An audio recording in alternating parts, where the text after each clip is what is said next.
So guys हम लोग वापस आ चुके हैं हमारा chapter crop production and management का पार्ट 2 लेके। तो भाई लोग पिछली वीडियो में हमने क्या पढ़ा था भाई, रिकॉल करने की ज़रूरत नहीं है क्योंकि बहुत इजी है।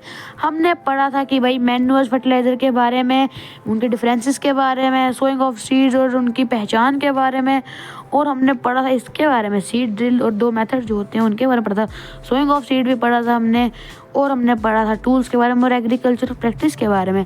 आज हम लोग पढ़ने वाले हैं इरिगेशन गाइस, बिना किसी मेहनत के और एकदम प्यारे तरीके से पढ़ने वाले हैं। चलो भाई स्टार्ट करते हैं।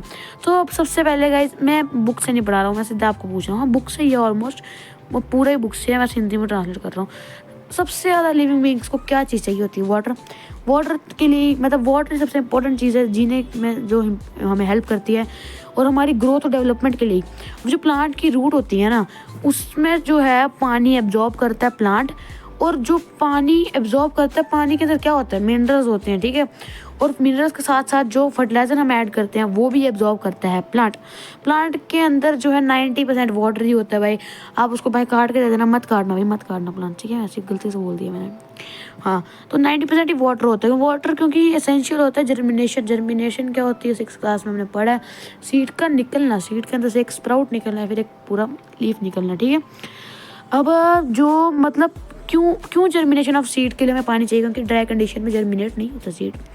Nutrient dissolved in water are transported to each part of the plant. Water also protects the crop from both frost and hot air conditions.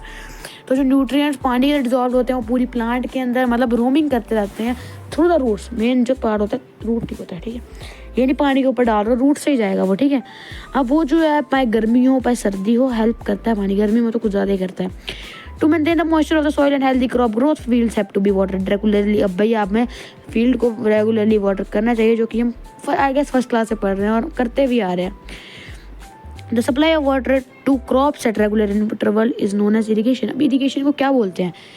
कि पूरे प्लांट मतलब पूरा जो एरिया जहाँ पे आपकी क्रॉप्स लगी है वहाँ पे रेगुलर इंटरवल्स के बाद पानी प्रोवाइड करना, उसे हम क्या बोलते हैं? Irrigation. The time and frequency of irrigation varies from crop to crop, soil to soil and season to season. अब देखो भाई, अगर कोई गर्मी में क्रॉप लगी है तो उसके लिए पानी ज़्यादा होगा ना, सेम तो नहीं लगेगा। हम भी गर्मी में ज़्यादा पानी पीते हैं, उसी हिसाब से सीज़न अगर गर्मी का है तो ज़्यादा लगेगा पानी। अगर क्रॉप अगर खारिफ क्रॉप्स होती हैं वो गर्मियों में ही उगती हैं, और अगर जबकि बात राबी क्रॉप्स वो विंटर में उगती हैं, तो विंटर वाले क्रॉप्स में हमें पानी कम चाहिए, सिंपल बात, ठीक है। अब समर में जैसे कि ये सेम एग्जांपल है, ठीक है, इसको पढ़ने की जरूरत नहीं है। अब हम पढ़ने वाले हैं इरिगेशन के सोर्सेज। इसका भी कोई मतलब नहीं है पढ़ने का, बस ये है कि पानी हम कहाँ से लाते हैं भाई? या तो ट्यूबवेल से लाते हैं जो मैनुअल मेथड होता है, या तो भाई पॉन्ड से लाते हैं, लेक से लाते हैं, रिवर से लाते हैं, डैम से लाते हैं, कैनाल से लाते हैं। अब ये देखो भाई, ये हमारी कुछ एग्जाम्पल्स है, पढ़ेंगे भाई अभी। ट्रेडिशनल मेथड इरिगेशन के हमने ऊपर ट्रेडिशनल और मॉडर्न मेथड हमने पढ़ा था कि भाई फ्लोइंग वगैरह के। अब हम पढ़ने वाले हैं इसके। ट्रेडिशनल मेथड में आया था भाई हमारे पास मोट, चेन पंप, और 2 हैं देखली एंड राहत। अब इसमें जो है कैटल या फिर भाई सीधी बात है ह्यूमन लेबर लगता है पानी एक जगह से दूसरी जगह लेने के लिए, ठीक है। अब हम देखते हैं, जैसे लिखा है pump are commonly used for lifting water. अब पानी के लिए भाई पंप हर जगह होते हैं, ऑलमोस्ट हर गांव में होते हैं, ठीक है। अब ये देख सकते हो भाई, राहत देख रहे हो, बुल एक पूरा राउंड घुमा रही है इसको। अब देखो भाई सीधी बात है, एक टाइप से इलेक्ट्रिसिटी जनरेट हो रही है, तो manual electricity for example cycle या इलेक्ट्रिक साइकिल देख लो भाई। आप देख रहे हो दोनों कितने बेस्ट एग्जांपल है। अब मॉडर्न में क्या आते हैं भाई? Sprinkler system. अब आपने देखा होगा बड़े बड़े खेत में क्या होता है, नीचे से एक नोजल लगी होती है, वहाँ से स्प्रिंकलर होकर पानी आता है लाइक अ रेन, ठीक है। अभी इंपॉर्टेंट है थोड़ा सा, इसको मेरे को ध्यान से एक्सप्लेन करना पड़ेगा क्योंकि पेपर में बहुत इंपॉर्टेंट रहता है। पेपर से याद है गाइज, हमारा एक व्हाट्सएप चैनल है वॉइस क्रैक्स नाम का, उसको ज्वाइन करो। आपको हर चैप्टर के नोट्स मिल जाएंगे वीडियो के जस्ट अपलोड होने के बाद ही, वो भी फ्री ऑफ कॉस्ट। पेपर के सॉल्व्ड पेपर पूरे, अगर सॉल्व पेपर चाहिए उसके लिए भी कमेंट करो भाई, वो भी मिल जाएंगे, ठीक है। अब हम पढ़ने वाले हैं ऐसा, इसके बारे में पढ़ने वाले थे। एक नोजल होती है, ठीक है। अब आप एक पूरा प्रोसेस समझो। एक पाइप से जहाँ वाटर का प्रेशर होता है ना, वो डिस्कनेक्टेड होता है। जब हमें चाहते हैं पानी रेगुलर इंटरवल्स पे जाए, हम कनेक्ट कर देते हैं, पानी एस्केपिंग थॉट पे जाता है और सीधा पानी स्प्रे होता है, ठीक है। अब एग्जाम्पल देख लो, लॉन्च कॉफ़ी एग्जाम्पल्स हैं इसकी।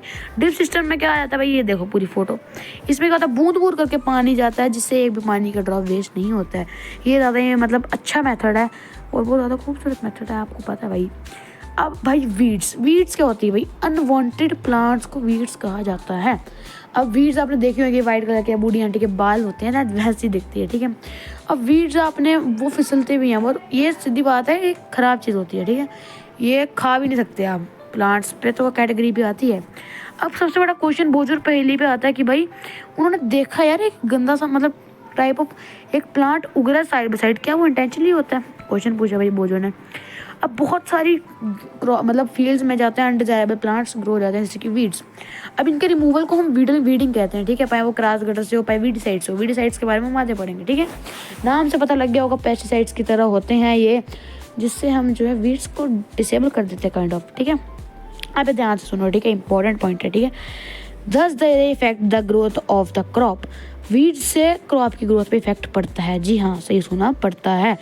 और कुछ वीड्स जो है ना हार्वेस्टिंग में भी इंटरफेयर करती है और पॉइजनस हो जाती है। वीड का नाम आपने सुना होगा, पॉइजनस होती है भाई, वो होती है पॉइजनस। एनिमल्स को खिलाओ भाई, ह्यूमन खाएं, ठीक है। और फार्मर्स के लिए भी वो इफेक्टिव होती है। तो हमें जितना जल्द हो सके उतनी ज़्यादा वीड्स हटानी होती है, ठीक है। Farmers adopt many ways to remove weeds and control their growth. Farmers को जो है बहुत सारे वेज दिए जाते हैं ताकि वो वीड्स को कंट्रोल कर सके। Tilling before sowing of crops, crops को सो करने से पहले हम टाइलिंग करते हैं, जो मैंने प्रोसेस ऊपर पढ़ा। विच अपरूटिंग विच हेल्प विच में then dry up and get mix with the soil, जो कि वीड जो ड्राई हो जाती है, अनहार्म हो जाती है और मिक्स मतलब अनहार्म नहीं होती, सॉइल के साथ मिक्स हो जाती है आराम से, ठीक है। अब भाई सुनो, जो बेस्ट टाइम होता है ना वीड्स को रिमूव करने का, वो क्या होता है फ्लावर्स और सीड्स के पहले का, क्योंकि भाई उसके बाद आप टाइलिंग नहीं कर सकते। ओके, तो हम कहाँ आते हैं। हाँ, the manual removal includes physical removal of weeds by uprooting और cutting them close to the ground for time to time. ये बहुत जल्दी होता है तो हमें हटाना पड़ता है, ठीक है। ये जो है खुरपी, जो हमने नाम सुना था याद है ना स्टार्टिंग में, और सीडड्रिल की हेल्प से यूज़ किया जाता है, ठीक है, मतलब काटा जाता है। अब आता है वीडिसाइड, जैसे कि पेस्टिसाइड्स के तरह एक केमिकल होता है जिससे हम वीड हटाते हैं, ठीक है।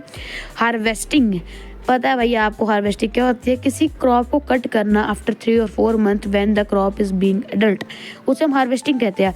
अब ये जो है मैन्युअली भी हो सकती है, सिकल से, मशीन से भी हो सकती है, और उसे हम बोलते हैं हार्वेस्टर। अभी आपको मैं उसकी फोटो भी दिखाता हूँ। और हाँ, जो grain need seeds need to be separated, हाँ भाई, विनोइंग वगैरह, भाई थ्रेशिंग सब होगा आगे, देखो।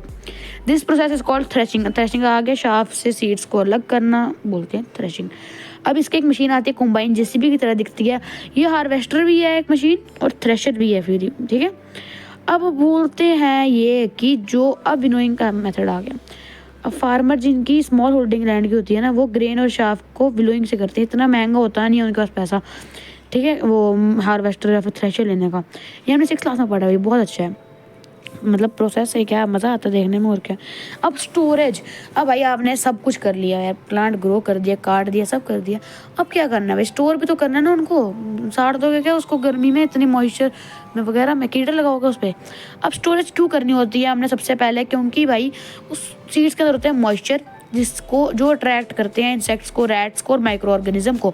जो हार्वेस्टेड ग्रेन्स होते हैं उनके अंदर ज़्यादा मॉइस्चर होता है बाय द वे, क्योंकि उसके बाद शाफ नहीं होती जो उसको मतलब, अब सीधी बात है, आपके अंदर भी थोड़ा पता ही होगा आपको उसके बारे में भी।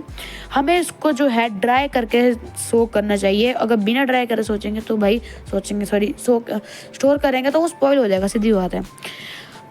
Making them unfit for use और फॉर जर्मिनेशन, वो जर्मिनेट भी नहीं करेंगे, सीधा वो ख़राब हो जाएंगे, क्योंकि हैंड्स बिफोर स्टोरिंग देम सीधी बात है, स्टोर करने से पहले उन्हें हमें ड्राई करना पड़ेगा सन के नीचे, ठीक है, जिससे जो है फंजाई, बैक्टीरिया और पेस्ट इंसेक्ट्स के जो है कम हो जाएगा, ठीक है, वो करना अटैकिंग। अब ये आपका होमवर्क है सबसे पहला, फूड फ्रॉम एनिमल्स एक्टिविटी 1.3, ये आपने कंप्लीट करके आनी है, फूड और उनके सोर्सेज, ठीक है। अब भाई इसको करने के बाद हमारा क्या आ जाता है, ठीक है, सीलों और ग्रैंडरीज होती हैं, स्टोरेज एरिया होती है जहाँ पे हम सामान स्टोर करते हैं, ठीक है। After complete the table you must, ये तो भाई टेबल कंप्लीट करोगे तभी समझ आएगा, ठीक है, आपको ऐसे नहीं आएगा ये पूरी समझ।